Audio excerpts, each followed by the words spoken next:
মনের ভিতরে অনেক কষ্ট, আমি ওই কষ্ট নিয়ে বসবাস করতেছি। আসসালামু আলাইকুম, সবাই কেমন আছেন? আলহামদুলিল্লাহ, আপনারা দেখতেছেন আমি কতটা ভালো আছি। অনেক কষ্ট নিয়ে আপনাদের মাঝে আসছি। আজকে সব কথা আপনাদের সাথে শেয়ার করব। আপনারা মনোযোগ দিয়ে আমার ভিডিওটা দেখবেন। আমি একজন প্রবাসী, আপনারা সবাই জানেন আমি ইরাক থাকি। আমি একজন লিমিটেড যোদ্ধা। সো প্রবাসে থাকা সত্ত্বে আমার শখের তলাটা কি 80 টাকা শখ করে আমি একটা পেজ চালু করছিলাম। পরের বাড়িতে কাজ করি, সাথে সাথে একটা পেজও চালু করি। আর এই পেজটাকে আমি অনেক কষ্ট করে এই পর্যন্ত আনতে পারছি। আমার এই পেজের ভিতরে ফলোয়ার আছে 2,18,000 ফলোয়ার আছে। আমার এই পেজটা দাঁড় করাইতে আমার অনেক পরিশ্রম, অনেক কষ্ট হয়েছে। সো পরিশ্রম কষ্ট করে যদি কষ্টের জিনিসটা পাইয়া যদি মিষ্টি খাইতে পারতাম, কষ্ট করে যদি মিষ্টি খাইতে পারতাম, তাইলে কোনো কষ্ট লাগতো না। কিন্তু আমি মিষ্টি খাইতে পারি নাই। দুঃখজনক হচ্ছে কি, ভিডিওতে ভিউ সব কিছু, এঙ্গেজমেন্ট সব কিছু ঠিক আছে, ভিডিওতে আবার ইনকামও হয়েছিল। ভুলটা আমার হয়েছিল, যখন আমাকে সেট আপ দিছিল আমি সেট আপ করছি, আমার সেট আপের তথ্য ভুল হয়ে গেছিলো।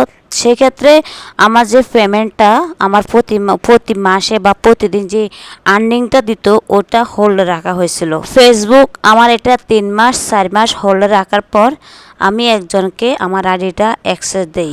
যাকে আমি অ্যাক্সেস দিই সেই ফেসবুকের সাথে কথা বলে ফেরাউটের পেমেন্টের জন্য কথা বলতেছে। কথা বলতে বলতে ফেসবুক আমাদের কাছে কিছু ডকুমেন্ট চাওয়ার পরে আমরা ডকুমেন্ট দিছি। দেওয়ার পরে গিয়ে 3 বা 4 বারের সময় ফেসবুক মনিটাইজেশনটা সাসপেন্ড করছে। আজকে 3 মাস 10 দিন হয়ে গেছে মনিটাইজেশন সাসপেন্ড করা হয়েছে।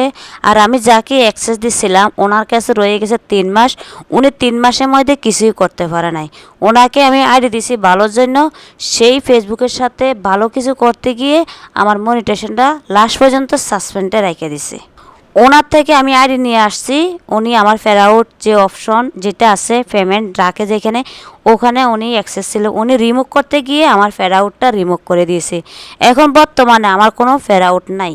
তো এখন ওনার কাছে ফেরাউট আছে, আমার কাছে নাই। এখন উনি বলতেছে ওনার ফেরাউটটা উনি রিমুভ করে নেই, আমারটা করছে। সে আমার থেকে রিমুভ করে ওখানে নিয়ে গেছে। এখন বর্তমানে ওনার কাছে আছে, কিন্তু আমার কাছে কোনো ফেরাউট নাই। এখন আইডিটা নিয়ে আমি এখন টেনশনে আছি। সত্যি অনেক কষ্ট করছি আইডিটা নিয়ে। এখানে যে কয় টাকা ইনকাম ছিল, অনেকগুলো টাকা ছিল, প্রায় বাংলার 1 লক্ষ টাকার উপরে এরকমের ছিল, কিন্তু একটা টাকা আমার হাতে আনতে পারে নাই। আইডিটার পে আউট যেটা আছে এটাও আমার থেকে চলে গেছে, মনিটাইজেশনও চলে গেছে। এখন আর আমি ওই আইডির কোনো আশা ভরসা করি না। যাকে আমি আইডি দিছি সে যদি আমার আইডিটা ঠিক করে দেয় আলহামদুলিল্লাহ, যদি না ঠিক করে দেয় আমি আর এই আইডিতে কখনো ইনকাম করতে পারবো না।